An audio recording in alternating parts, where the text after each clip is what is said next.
everybody. Welcome to the Snow West Show. I'm Ryan Harris. Real quick before we get into this episode, the Snow West Show is made possible thanks to Polaris Snowmobiles.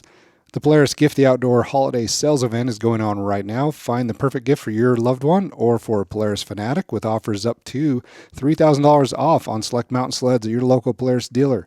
Also, right now, you can take $50 off a $250 purchase or $150 off a $750 purchase on all parts, accessories, and gear during the Gift the Outdoors Holiday Sales Event. Go see your local Polaris dealer to gear up for this upcoming riding season. Also sponsoring the show is 320 Guest Ranch, located in Big Sky, Montana, only 5 minutes away from Buck Ridge and Carrot Basin. 320 Guest Ranch offers lodging and accommodations for your next snowmobiling trip. Single cabins, large cabins. These full cabins have kitchens available. Check it out at 320ranch.com. Thanks also to Fly Racing for sponsoring the show and helping us bring this content to you. Fly Racing is the #1 gear brand in Supercross and Motocross, and they bring that same product innovation to snowmobiling. Whether it's monosuits, helmets, boots, gloves, goggles, Fly Racing has got you covered for your snowmobiling gear head to toe. Check them out at flyracing.com or at Fly Racing Snow on socials. And thanks to Deviant Ink for supporting the show. Head on over to deviantink.com, check out their custom wrap builder with their new interactive design tools that make designing and customizing wraps super easy. Their new colorizer tool randomizes color combinations until you land on the look that you love. Then you can try the design mixer tool to see all the Deviant Ink designs in the colors that you've selected. Check that out more at deviantink.com. Thanks for being a listener. Now on to the show. Hey everybody, welcome to the Snow West Show. I'm your host, Ryan Harris. We are here today with, we've got a couple guests on the line, and in the studio here with me is Justin Stevens, Snow West test rider, helps us out on the Snow West podcast quite frequently. And on the line today, we have two Skidoo ambassadors. I'll introduce them in just a second. So last month in September, is it November yet? No, it's still October. I can still say last month. Man, it's going fast. Last month, Skidoo invited us out to Valcourt, which is the hometown of Skidoo, which is where the factory, Skidoo's factory is. Nice. And took us out to tour the factory. So we walked through the plant, and we've got a little video rolling in the background of some of that. But they also took us through the Design Innovation Center. They took us through the Skidoo Race Shop. I mean, all this is in Valcourt. That's cool. Took us through the museum. I mean, the Skidoo headquarters where the engineers all work at it. It was overwhelming to say the least. Yeah. It was mind blowing. so much to take in a couple days. But these two Skidoo ambassadors, Nadine Overwater and Jeremy Mercier, were along for that trip as well. So nice. We're gonna have them jump on here. Nadine, how are you doing? I'm great, thank you. Good to have you on the show. What's new up in your land? Well, snowline is creeping down here in Revelstoke, so everyone's getting hyped for the winter, and we slowly wait and do our snow dance. So when you've got a little bit of snow up high, is that just a dusting, or is it significant yet? Yeah, it's still just a dusting, not enough to go riding. All right, not like this guy, Jeremy Mercier. You rode your snowmobile today, didn't you? I rode it twice actually yesterday, Ryan. Oh my gosh, get off the phone. Yeah.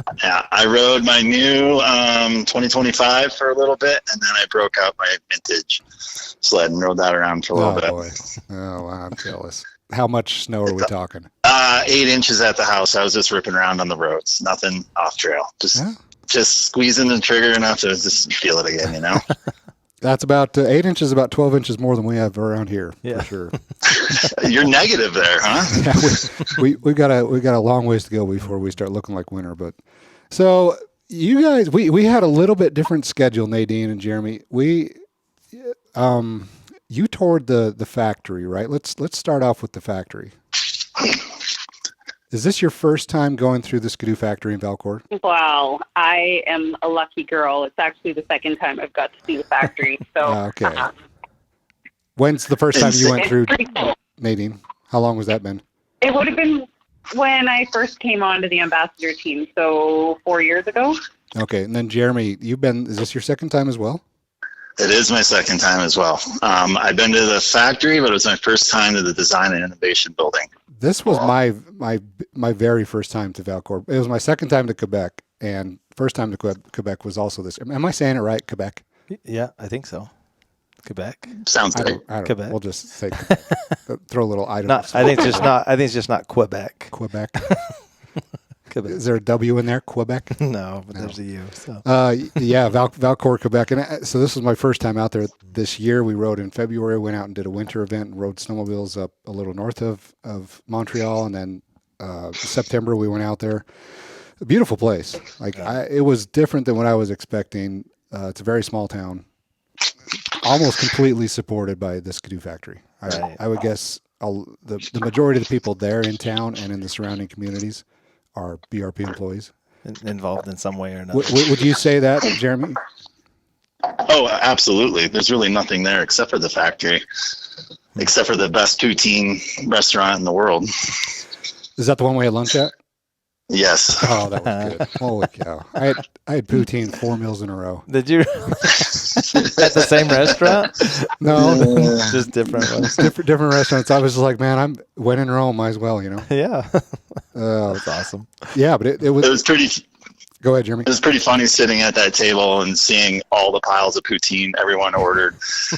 And I don't think anyone spoke for like the first 6 minutes while we got started. We were just all chowing down, and all of a sudden you got like halfway through your plate and like, oh my God, what am I doing? It's a sneaky meal. Like you're just looking at it and you're like, oh, this is just a side of fries. No big deal. Yeah. It's a little topping. Right? And all of a sudden you can't move.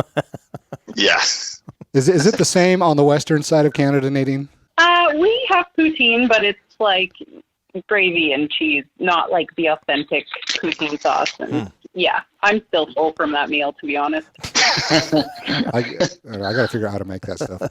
But yeah, so we roll into Valcourt, and I'm with Steve Cowing on the morning of the first day we were there. I can't remember where you guys were, but we drove in. We got there 45 minutes early, so we took a little tour of Valcourt, which took about 45 seconds. And he took us out to the north end of town where there's like an outdoor test track and all that. And then brought us back in, took us by the headquarters, pointed out the museum. But the Skidoo factory is enormous. I mean, it's bigger than I expected. When Nadine and Jeremy went is it like what you would have thought, or like what did you have in mind, or what did you think it was going to be like? I don't know what I necessarily had in mind, but it was different. Yeah. It was I was probably imagining a little bit smaller and fewer people. Like okay, BRP, you know, they're building Can-Am, they're building Skidoo, but this is just the Skidoo factory. Yeah. So how many people could be there? Right. And a lot of people. Well, 50 times 100. Yeah. Yeah. There were a couple thousand people there between the factory wow. and the engineering teams and just the corporate teams.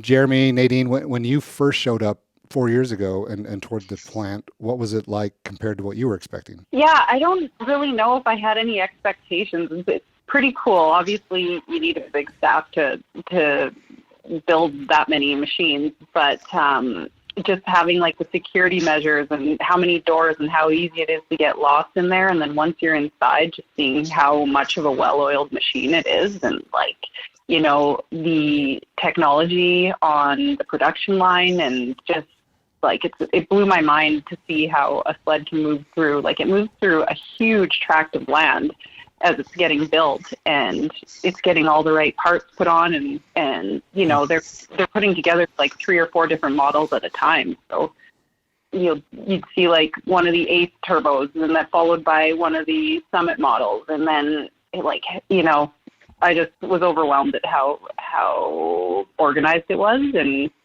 quickly it happened, and you can just watch a sled get built from bottom up. It's funny you mentioned the security there. My wife and I toured the CIA a long time ago. Uh-huh. That was easier to get into. Yeah. That was a quicker process. Yeah.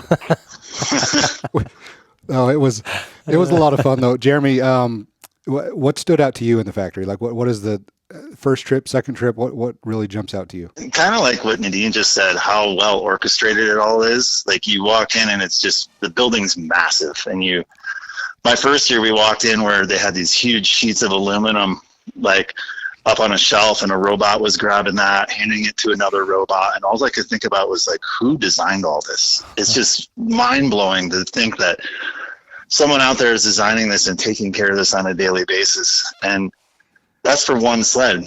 Skidoo makes several snowmobiles, so to like manage all those parts and just how smoothly it runs just blew my mind. Yeah, we're looking at a video here. So you two can't see this, but I've got all my video clips from my plant tour going on a loop in here. And there's a robot that drives the parts around to all the different stations. So I asked when I was in there how many parts they keep stashed right there, and they have 2 days worth of parts inventory right there inside the plant. And then there's another totally different team that manages the parts supply on the back end of that. So there's never a point where, oh, we got to shut down, we got to go find these parts and get them brought in here. There's constantly this flow of parts being brought over on carts, and everything is tagged with QR codes or whatever you want to call them to match the VIN number. So it all lands at the same point on the same part of the line. And yeah, it's wild. And So- the other cool thing I saw in there was also like how they built the factory off the old original factory. Like when you're in there, they have that big brick wall along the one side. I don't know if you remember it, but I thought that's pretty neat to just see like how it's grown, but they still have like the original roots of the building there. Yeah, and so the inventor of Skidoo, Joseph, right? Am I saying that right? Yep. Yeah. So Joseph. he starts out. Oh man, I didn't do my dates on this stuff super good, but 1920s, if I'm thinking right, trying to figure out, okay, how do I get a car to go over the snow? Oh, And so he spent the first several years of his inventing years, like I guess, trying to figure out how to make a car, how to convert like a Model T to go over the snow. Put skis on it, yeah. put another axle on it, put tracks over the wheels. That eventually led to him what he's really famous for. One of the things he's famous for is the vulcanized sprocket, creating a sprocket that drives the track, extrovert drive on the track on these tires. And then from there, he wanted to go create this dedicated snowmobile, which was an enclosed car, but not a Model T Ford converted to snow. But yeah, just so that heritage of where he originally started building those vehicles is the same building. In the old building. Wow. Yeah. That's awesome. Yeah, like Nadine was saying, they took us outside, and one of these slides shows it. There's a back wall to part of the factory. It's a brick wall, and it has the old Bombardier sign on there. That's really fascinating. And then the museum, I'm jumping way ahead. I'm all over the place here. Yeah. It's okay, Ryan. The museum, half of the museum is his original garage. Oh, wow. The community came together, and they all helped to build this wooden garage, and it still stands. Oh, my goodness. That's where he started out building all this stuff. Yeah, really cool. And then you look at that, and you got robots helping robots. It's all designed to help humans. The humans that's what I really like. That's what stood out to me, is that it's still humans putting things together. It's just assisted by robots and automation in every possible way to make their process easier. But now, so Skidoo owns Rotax, so all of these engines are fully assembled in and shipped in. Yeah, over in is it Austria or Germany now? I think Austria. Yeah. Is it still in Austria? Okay. Engines. So like you take an 850 E-Tech Turbo R, that turboed engine is completely assembled in Austria, created, put it in a box, shipped over here. And then final assembly into the unit here. Yeah. So Nadine, you know the process. They build these sleds in 3 different modules. Oh God, do I know? Okay. Is this a question? Pop quiz. Do you remember? I'm trying to remember. They build the machine in 3 modules. The S module, which is the bulkhead and the front A arms and the nose pieces, and the engine module, which is the center of the frame, the overstructure and the engine, and then the tunnel module. Does this sound familiar to anybody, or am I just pulling this out? Yeah, no, you're spot on, Ryan.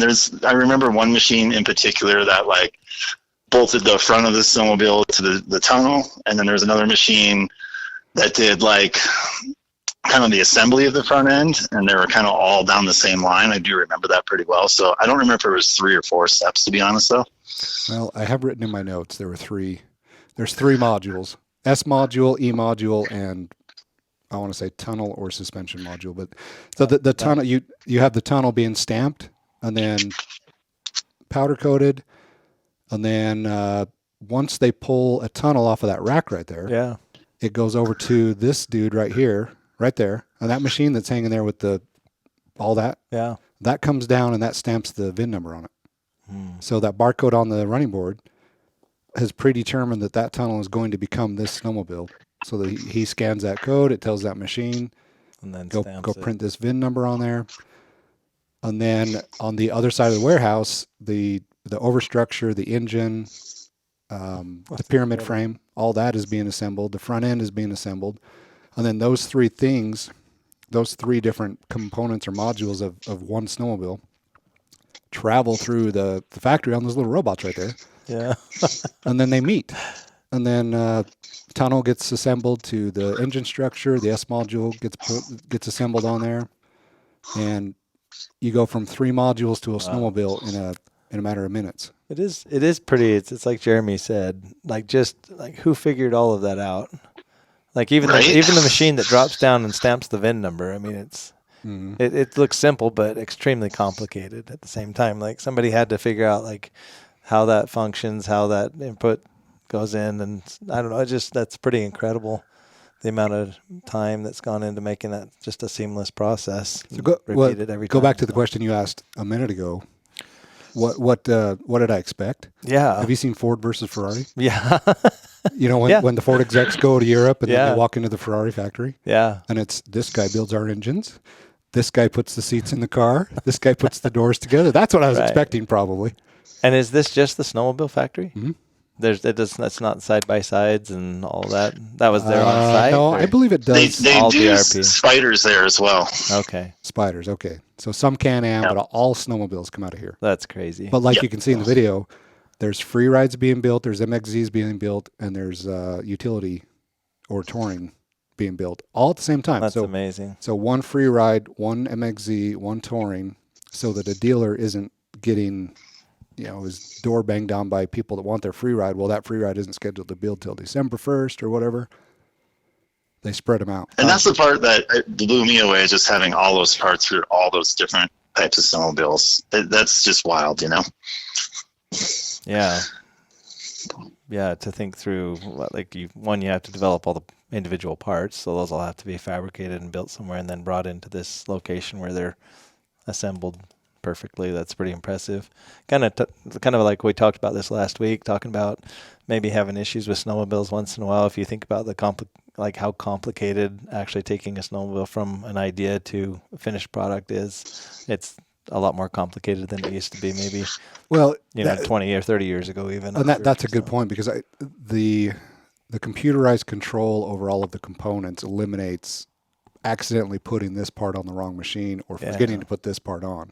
That part's gone. So probably keeps the tolerances all within a certain amount, whether it be a bolt that's getting tightened or anything else. I'm sure that's all. That's awesome. Yeah. Do you remember how many sleds they pump out in one day? Was it 300 or 400? It was 400 plus when we asked that question. Yeah. Nadine. I want to say you said 458 today or something like that. That was their goal. Yeah, that's insane. Yeah. Oh, that's crazy. Yeah, the efficiency to do that, and like you're talking about, just to have all those parts constantly being fed. Yeah. Yeah, when you say there's 2 days worth of parts, I mean, somebody had to build those 2 days worth of parts, have them delivered on time, sitting there ready to go, so you never have a delay. 900 snowmobiles worth of parts. Yeah. Ready to go at that factory with stuff daily. being trucked in probably. Daily. Yeah. There's literally trucks driving around that factory nonstop, in and out all day long. I don't think it ever stops. That's crazy. Yeah, and I believe impressive. Nadine, along with that, I think they said there were 2,000 employees in the factory. Yeah. And so here's another thing that stood out. They treat those employees like family. Really, that's awesome. They take really good care of those people. That's awesome. Are most of the parts that you say they bring in, are those outsourced, do you think, to some degree, or is it mostly everything's built kind of in-house, or did they go over that at all? Or I think it's like anything automotive.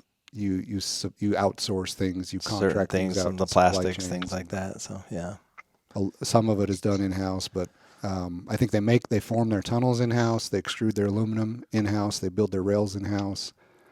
Well, so speaking of employees, I mean, Skidoo seems like they've always been very accessible. Like I love when we go to snowshoot and other things, we're always able to talk to them, ask them questions. They're always asking us questions. But who did you get to meet in the factory, or is there anybody that like who are some of the people that you got access to? Well, there? the plant manager, Marie Jose, is that her name? Does that sound right? Jeremy? We didn't meet her actually. Oh, okay. I got the different tour. Oh. She is the manager over the entire plant, and her office is like right there, like glass windows on two walls, and she sits there and she can oversee the entire thing. And she was fantastic, super personable.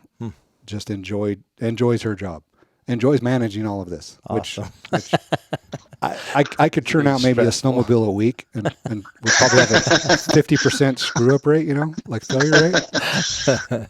She's on top of her game. That's awesome. I thought it was cool later on, Jeremy and Nadine, when we were back near Fred's office at headquarters in that big conference room, and they brought in the whole engineering team leaders. Now, this is not the whole engineering team. This is just each department head. Yeah. And that was 50 people. Oh, wow. Was it not? Yeah, it was a lot of people. I was going to say at least 50 people, Ryan. It was kind of overwhelming when we walked into that door, to be honest.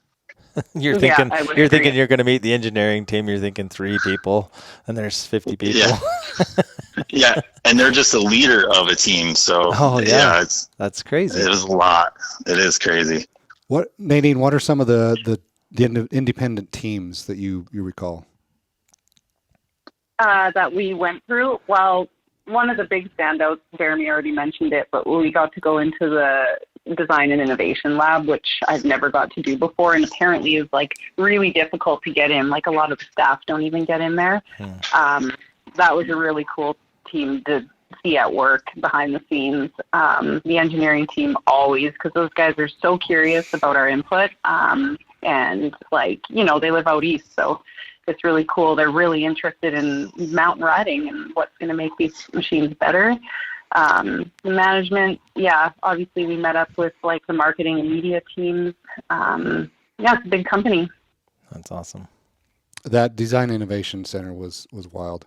That's probably one of your favorite parts of the tour. Yeah, and they have several. They have several worldwide, and some of them work on Sea-Doo, some work on Can-Am, some work on Can-Am's electric motorcycles. They're constantly developing projects, but like Nadine was saying, this isn't something that people get to go in and look, because they're talking about a lot of future development, right? And a lot of conceptual stuff, and they have models, like crazy models, like a spider with tracks on it, type thing. Just how far down the road do you think they're looking?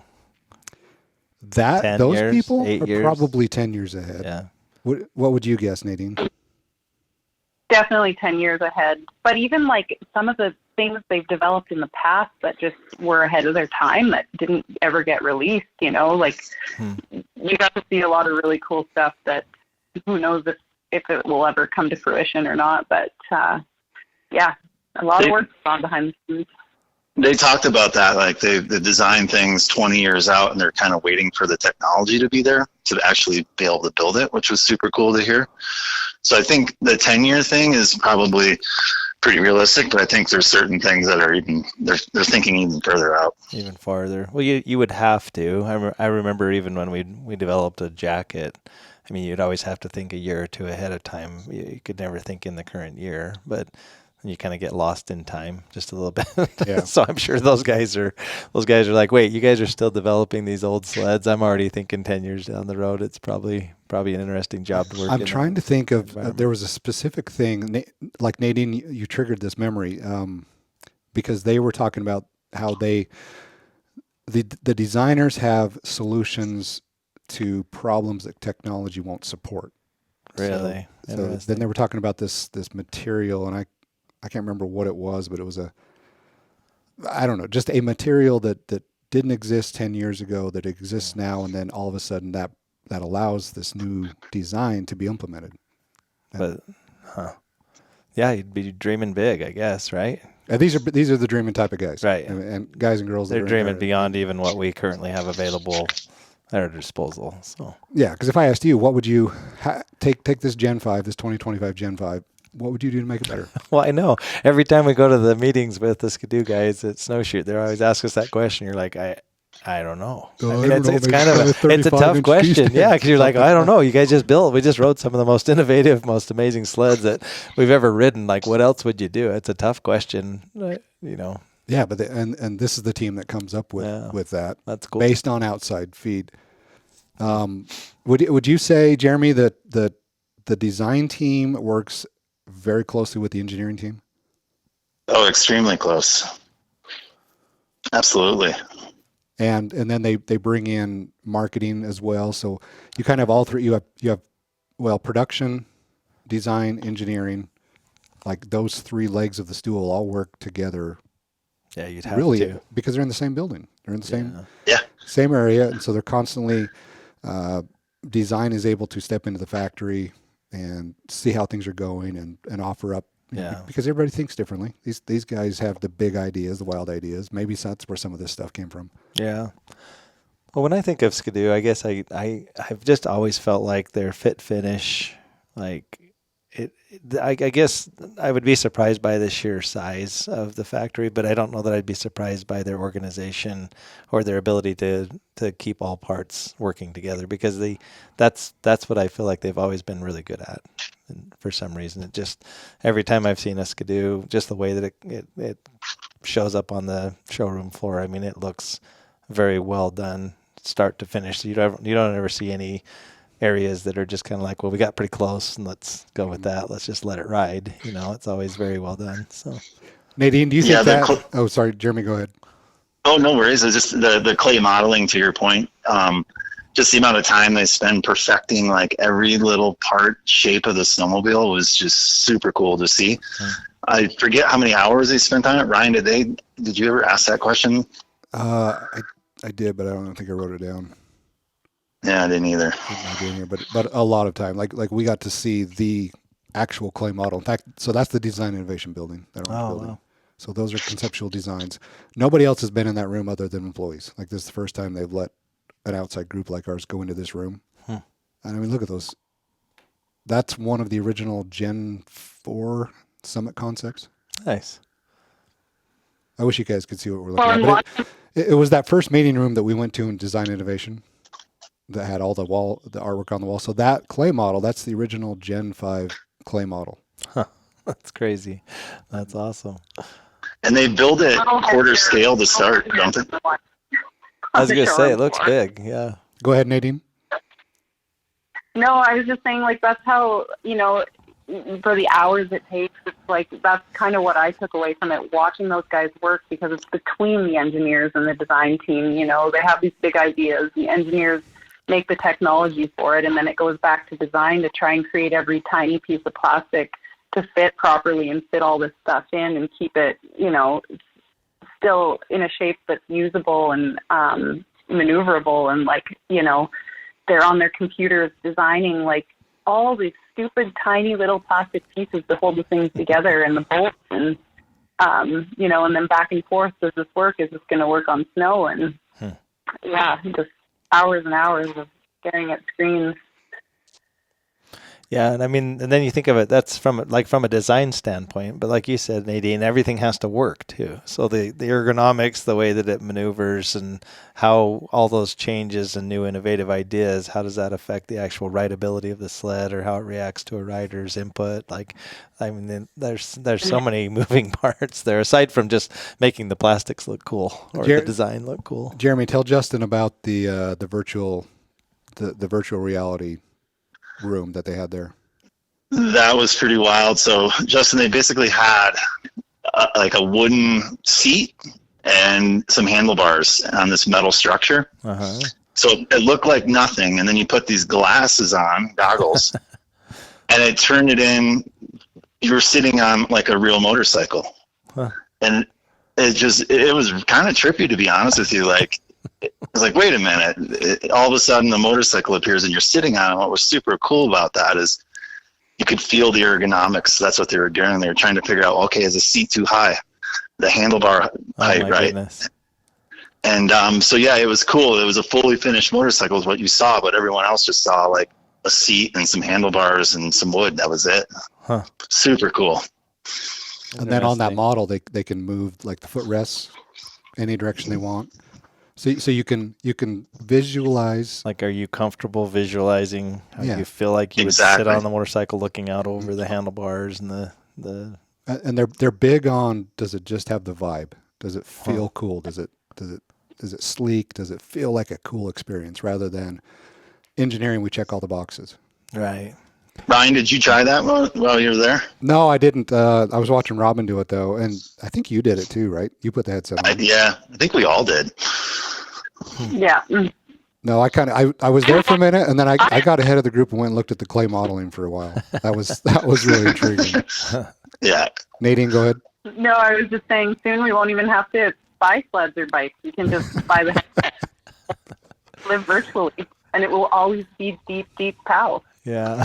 I don't know. Man. Yeah, I don't know. Never get stuck either. Yeah, just hit the reset button. Well, like as far as what other things did impress you about the factory or the tour? Anything else that you can think of? That, Well, going back to the way they take care of the people, Marie Jose, who was the plant manager, was, as we were walking through, and I'm taking this video. She's talking with all the employees, saying, "Hey, we're gonna do some video. These people are here from Snow West. yeah, We're gonna do some video. Are you cool with that?" And they're like, "Yeah." And then someone would be like, "Nah, I'd rather not." And we just wouldn't film that part, or we'd make sure that they weren't in it. And interesting. 2,000 employees is a lot of people to manage. Yeah, The scheduled breaks were really cool. They had I think they had a 15-minute scheduled break, and you could grab your bag and walk out, go do whatever, or just sit right there in your spot and have a drink and just chill and talk about hockey, I'm guessing. be my assumption. Obvious. But everybody looked happy. Everybody looked happy, and I'm not happy. I'm not trying to paint like some rosy picture here. Just they were just yeah, happy to be there. yeah, You can tell when people Good are work like, I hate my environment, job. yeah. You can tell that. yeah, Like you, every time I see you and you're in the middle of a big build, yeah. I can tell you hate your job until the close date comes. Yeah, not all the time, but no, that's cool. Well, they're part of something pretty impressive, so that's really awesome. And it was clean. Super clean. Yeah. Yeah. I've toured some other And- engine plants. Yeah, I was stuff wondering about everywhere. that. You've got the Skidoo plant. Have you toured? What other plants have you toured? Have you toured any other snowmobile? Yeah, we toured manufacturing Arctic facilities, Cat's engine plant in St. Cloud. Yeah. Polaris's engine plant in, can't remember specifically where that one was. That was a while ago. I haven't been through like the factory in Thief River or Yeah. Roseau. So I can't really compare those to that. I've been around some Ford stuff. This is on par with like what Ford does. Like all the equipment is super high end. Everything is spotless. Every corner of the building is clean. Well, that's impressive. Nadine or Jeremy, have you guys ever toured any other factories? Or I did the Ford plant as a kid. I grew up in Michigan, so we'd go there like, I don't know, once every few years. My dad was super into it. And I would agree with Ryan. It's just on par with what Skidoo was doing. It's just super clean, super high-end parts, robots. I didn't expect that my first time when I went to the Skidoo factory. I expected like much, much smaller, and it's not. It's massive. And then we went over to the race team shop, like the snowmobile race department, where they work on snowcross sleds, hill climb sleds, and we got to see. This is embargoed, so I can't really say a whole lot, but we got to see what's in the works for the hill climb factory team. nice. And that's pretty trick. There's some cool stuff in the pipeline there. I guess we can't really talk about anything specific to that. Nadine, did you guys go over to like the engine testing, the dyno room and all that? No, we didn't get to do that, but I did think it was pretty cool. Like the race mechanic shop is like a garage, like you have this massive factory and then you kind of step into the little race department, just like dad and brother almost just putzing away on design and function. Like, I thought that was pretty cool. I could imagine that though. I mean, that's like Jason Nethercott's corner. That's what it felt like. Like walking into that like let's shop. we got to put this guy who knows. He just knows it all, and then he's gonna work on it, develop it, and what comes out of there is gonna be magical because. That's just probably not something you can turn over to a full team or robot. They're a different breed for sure. So. Well, and the race team just kind of gets to do their own thing, and it's like don't touch my toolbox. Yeah, Thing, Yeah. That's cool. Yeah, but the factory was one thing that I could see as we were going through the factory. Like Skidoo is a little bit different because they have two different frames, two different structures. I would say for mountain versus non-mountain. I could say like trail, crossover, touring, and all that. Right. I'll just call that non-mountain. Okay. They don't share the same chassis.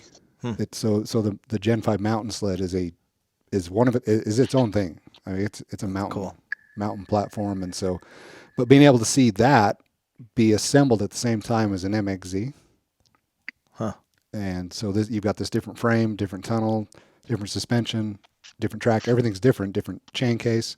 So one of the carts had all the chain case assemblies on it, but it's got one for the touring sled right next to one for the mountain sled, right next to one for the MXZ, and just how that all comes together, like we've discussed already.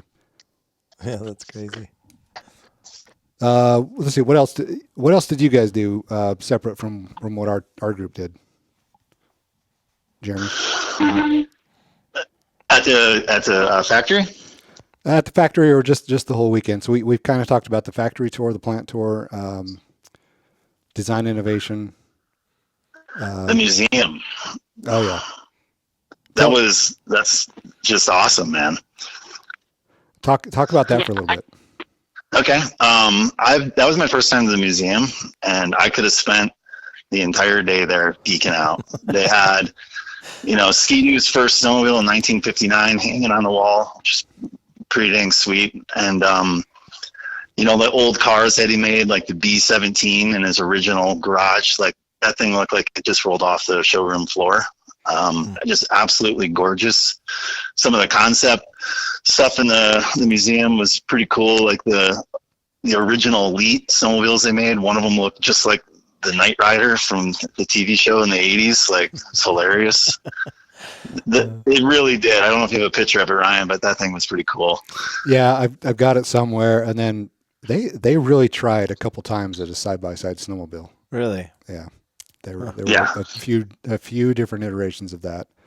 And I think one was like a prototype that never made it into production. And then they actually went into production with, I think it's called an Elite. Huh. Yeah, it is. Yeah, for a few years. Like single track or like no, it was double track. With skis? Yeah. Yeah, two skis. Because I think of a side-by-side with tracks or something like that. That's what I see in my head when you say. No, it's like a golf cart with two tracks behind you and two skis in front of you, and like you and Rhett would be sitting there side by side, like elbowing each other and vying for the steering wheel. That's funny. But yeah. And how about the original snow bike in that museum? That was pretty cool to see. That was cool. What year was that? I think you said 70s. How about the fact that the original name was Ski Dog? Oh, yeah. Ski Dog. Does anyone? I didn't even know that until, well, maybe I did know that and I forgot, but I just thought it was hilarious. So originally, like when they put out that first over snow, like mobile in 1959 or whatever, it was Ski Dog, and then they had the logo designer working on it, and he misread it, and so it came out as Ski-Doo, like the original little logo that's almost like triangular shape, and they saw it and they were like, oh, this is wrong, but we like it. It sounds good. Let's go with it. And like that was the original, not Ski-Doo, it was Ski Dog. That's funny. I didn't know that. Yeah, Justin, we could be sitting here talking about the 2025 Ski Dog Turbo R. That does not roll off the tongue. No, it doesn't. I will say this about the museum. I like it. Nadine wants the Ski Dog back. I kind of do. I think they should come out with a Ski Dog model. You should do a rap, Nadine. Like your Ski personal Dog sled rap. should be a Ski Dog logo. idea. Maybe I will. The other thing we got to do while we were there, which was pretty fun, was go test out the Switch. Like, we got to go do water sports for an afternoon, and it was so sunny and beautiful. And test out some Sea-Doos as well. How was that? I didn't get to go on that. I was busy riding electric motorcycles. How was that? Well, let's talk about the Switch first. Okay. Yeah, it was pretty cool. We just pucked around on the lake, and everyone took turns on the Sea-Doos, and yeah, it's neat. Easy to drive, easy to park, easy to unload, easy to load. Cool little concept. And that if I understand that market right, that's kind of born because the personal watercraft just got so flippin' big and expensive. Like turning into 3-seaters, and they were enormous and about as difficult to launch and trailer as a boat. Yeah, for sure. And the thing's super light. You can like move around all the components of it to make it how you want it. You know, you can move all the benches and everything's movable. But it's, yeah, basically a big floating party boat that has a motor. Yeah, so while you all were doing that out on the water, I was so going back to a couple short stories. Going back to the early 2000s, mid 2008, 9, 10, 11, somewhere around that area, when Skidoo came out with like the Skidoo XP. JF was it was a different guy over the snowmobile division as product manager, and his name was JF, and he has since moved on to different areas in the company. Now he's heading up the Can-Am electronic stuff, so electric motorcycles. This is all JF. So we get out there, or we're headed out there, and JF finds out that we're on our way, and he's like, "Hey, I want to put Ryan on one of these electric motorcycles." I'm like, "I'm in." Yeah. Okay. Yeah. You don't twist my arm to do that. So we rode the Can-Am Pulse, which is like a 47 horsepower motorcycle. It's more of a street cycle, like it's a little smaller package, and then we rode the Origin, which is I would say a dual sport adventure bike, ADV bike. That was really fun. That's more same power output, same battery capacity. These probably have like 90 to 100 miles of range, depending on what you're doing. Yeah.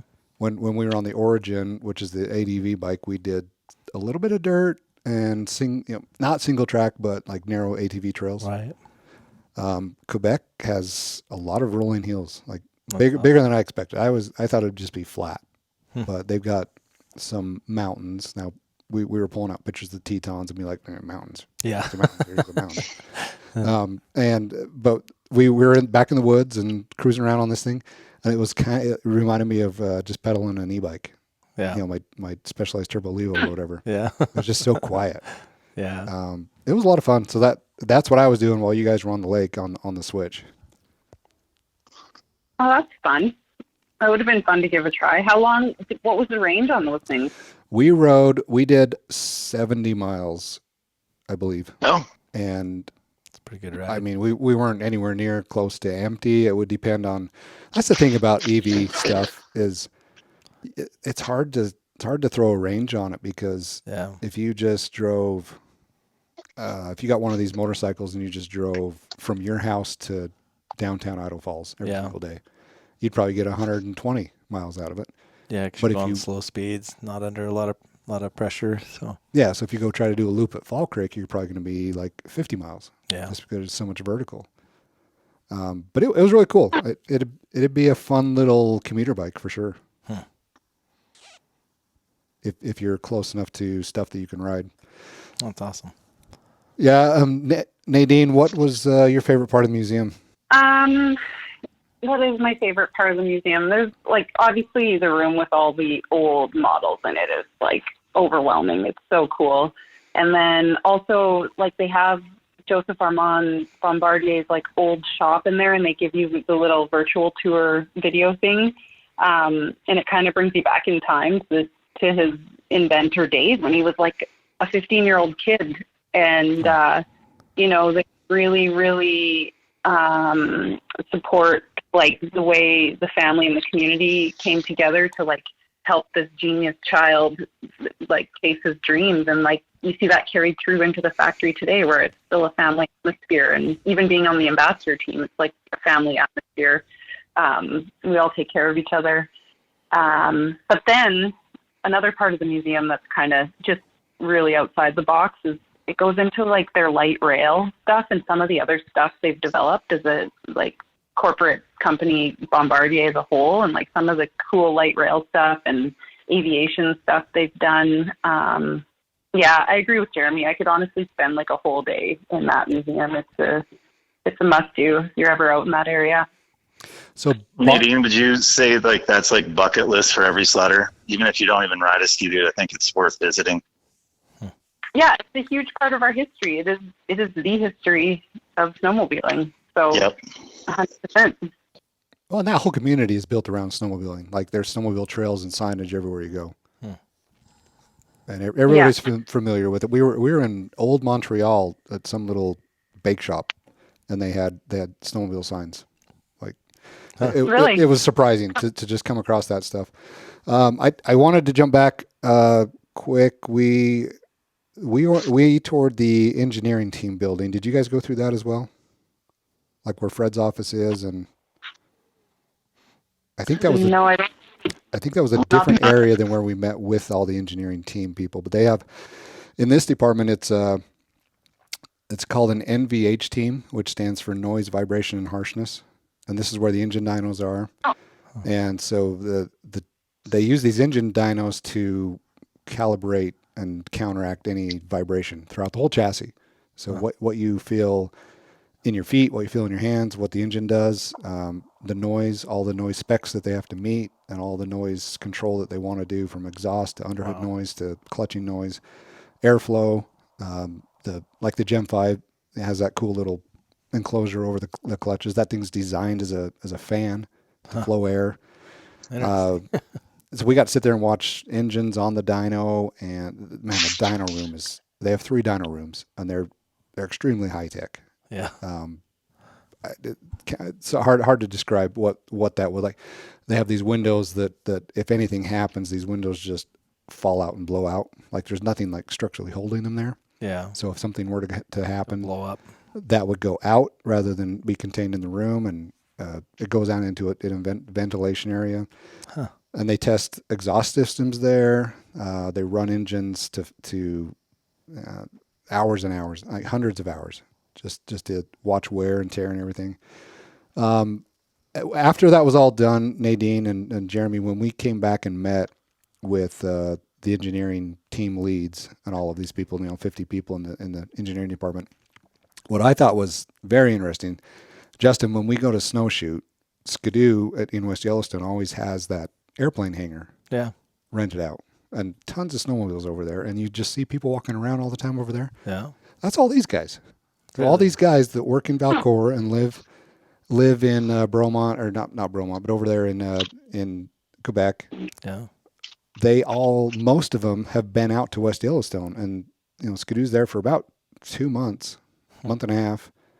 Fred's out there with all of his engineering people, and most of those people have been to West Yellowstone, and they get to go there, they get to ride, they get to test and get on the snow, on mountain sleds, on everything else in the mountains. And we were talking about what are all these different teams, and I found my notes. We had written some of them down. So there's the chassis team, there's a suspension team. Pascal, he does an awesome job with dynamics. Exhaust team, intake team, bodyworks team, track team, engine team, CVT, fuel system, oil system, steering, brakes, electrical, connected vehicle, which is like the gauge and all of that. And then the external departments like calibration and noise, vibration, harshness. Like all of those teams work independently on their job and then assemble this. And that stood out to me to be very similar to Ford. Like Ford's Super Duty team, one of the top engineers on the Ford Super Duty team is a diehard snowmobiler. Name's David. He lives in Michigan. Skidoo, and he happens to be a Skidoo guy. And their process is just the same. So there's a team for like the cluster. There's a team for the steering wheel. There's a team for the seating. There's a team for engine, air intake, transmission, every aspect of that vehicle. And they all just do their own little job, and then it all comes together. And his job is to make sure that once it's assembled, everything works the way it should and talks to each other. And then, kind of go meets back the and design specs from the original, I'm sure. And so that's got to be pretty valuable for those guys to come out and actually be on snow. I don't know. I mean, I'm sure inside a factory there's a lot of things that you can replicate and figure out, but it can't be the same as actually being on snow, temperatures, everything. So. Well, but they were excited about it too, because see that brick wall there? That's the old part of the factory, the original factory. But yeah, so this team is excited because they get to go do what they design. Yeah. And not just in their backyard in Quebec. They get to go out to West Yellowstone. Yeah. And out to, I'm sure they go to Carl's place. Yeah. Up in Sycamoose. And I think most of them have been there as well. Skidoo owns an engineering department right next to Carl Cooster Mountain Park in Sycamoose. They do testing there. And they do a lot of high elevation calibration and testing there. Nadine, you probably go through there all the time. Yeah, been there. So just they're just on their game with all of this. All right. Anything else we haven't covered? Any thoughts you two want to add? I think we kind of covered most of it. Final thoughts on that, Nadine? Yeah. No, I think you hit the nail on the head. It's like, in my opinion, one of the best brands, and because it's so authentic, it's so family driven, and still, shines through in their factory and their team. And it was really fun being there with you. And I mean, I've got to go twice now, so I probably won't ever get to go back, but I sure hope I get to. As an athlete and an ambassador, Nadine, do you feel like your feedback has made it into production in some way or another? I definitely, they reach out a lot. Not every single thing I ask for gets put in, obviously, but I think they do really value our opinion and understand how much time we put on snow and put on these machines. So within reason, I think they do incorporate a lot of it in, but you got to make things fit. You're working with weights and you're working with engine power, and there's all kinds of factors that involve. So when you want to make one little change, it doesn't always necessarily mean it's a simple change. No, but Skidoo does seem really good at collecting outside information from a lot of different sources. Like they are, and you can run into an engineering team and you can get this total vibe of just like, hey, we know what we're doing. We don't want to hear your opinion. Keep your mouth shut. We don't care. Skidoo will sit you down. We'll buy you dinner. We'll sit with you for hours and just say, what do you think? And then generally think about and consider what you said rather than just because sometimes people say, what do you think? And you're like, yeah, that sounds great. Like I'm asking you to make you feel good, but I could care less, Yeah. So. Yeah, totally. But no, I think they truly do care. So. No, for years this is my 11th season with Skidoo, and I'm just blown away by how much they ask for our input all the time. And they do make the changes, but after seeing the factory, it's not super easy to make a change on the fly. It takes a lot of planning. It takes retooling and things like that. So sometimes those changes wait till the next generation sled, but they're always listening. They've been super good about that over the years. That's great. Yeah. So right now it's let's say it's almost November 2024. The 2026s, they're done writing those. I mean, those things they'll go do for final calibration and adjustments. Right. But those decisions have been made. They're working on Gen 6 and beyond. Right. Conceptualizing and testing, and they probably have Gen 6 prototypes built. And there were some rooms when we were over at Fred's office. There were some rooms that I was like, can we go in there, please? Nope. You cannot see what's behind that door. But that's several years out. That's another generation ahead. They're well ahead of what we're thinking. So when we say, man, why don't you do this next year? It's like, well, next year is done. Yeah, next year's past. But to that point, they still can. They still are at times able to step in and alter next year's production. I mean, they'll spend this year, take model year 2026, which will be released to the media December, January, to the public February. Yeah. And before that time hits, if they come across something, they'll go change it. Yeah. They're not locked in, but yeah, I'm sure there's a fine line between, you don't want to get lost in future innovation too, because then you can't react fast enough to what's going on currently. But I'm sure there's a fine balance between those two, because you jump too quick. Sometimes you don't have time to test and make sure it works, and then you end up with problems. But yeah. And I think that's why they rely on their mountain engineering facility up in Sycamoose.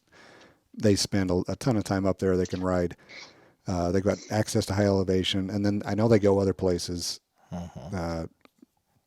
Alaska, northern Canada, just wherever there's snow, to continue to validate into June, July. yeah. Other manufacturers go to South America in the summer, ship sleds down there, and go do some more validation and engineering and testing down there. The process is just overwhelming. Like, it's so much attention to detail, time and effort goes into building these machines. That's awesome. All right. Well, we're creeping up on an hour here. Thanks everybody for listening to this. Nadine, you want to add anything else? We good? I don't think so. Thanks for having me on the show. It's been fun. Yeah. Thanks for making time. Maybe we meet up somewhere out west and we go ride mountain sleds rather than keep on meeting in Quebec.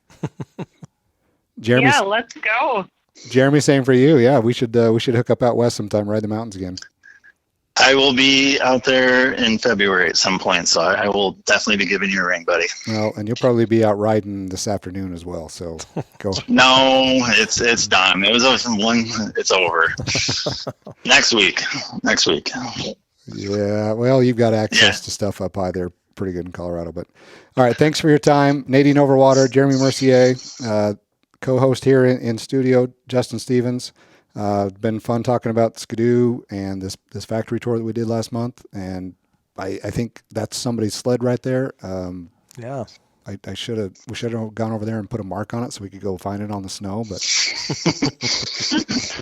but we watched your snowmobile get built, and it was one of the coolest things I've seen in this industry in my life. That's cool. It was awesome. So, all right, thanks for coming on, everybody.